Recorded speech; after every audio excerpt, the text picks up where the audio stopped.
আচ্ছা, ওনার নাম কি জানো? ছেলেটার নাম হইছি শোয়ার 5 মিনিট পরে বা 4 মিনিট পরে এরকম পরে হইব যে দেখি ওনার মা চিকরাচিকি করতেছে, খুব খুব চিকরাচিকি করতেছে, দৌড় পারতেছে রাস্তা দিয়ে, যে কে আছে আমার ফিরোজ রে বাঁচাও, কে আছে আমার ফিরোজ রে বাঁচাও, এরকম চিকরাচিকি করতেছে। পরে আমি ঘর থেকে বাইরেছি যে কি হয়েছে, তুমি এরকম করো গেছে, আসি কি হয়েছে, তো আমার ফিরোজ রে এরকম মেরে লাইছে।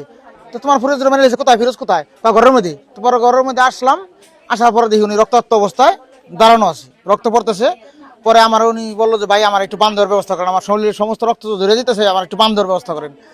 বান দেওয়ার জন্য আমি একটা গামছা ছিঁড়ছিলাম, ছিঁড়া বান দেওয়ার চেষ্টা করছিলাম, কিন্তু বান দেওয়ার কোনো সিস্টেম আমি পাইনি। পুরুষ অঙ্গ একবারে লাগলো, এরকম মনে হয়েছে ভিতরে চলে গেছে। আমি আর বান দিতে পারিনি, বান দিতে না পারে ওইটা গামছাটা পেঁচ দিয়ে ওনার কাছে তুমি এমনি এভাবেই ধরে রাখো, আমি দেখি একটা গাড়ির ব্যবস্থা করা যায় কিনা, কারণ দ্রুত হাসপাতাল নিতে হবে, হাসপাতাল না নিলে এই রোগী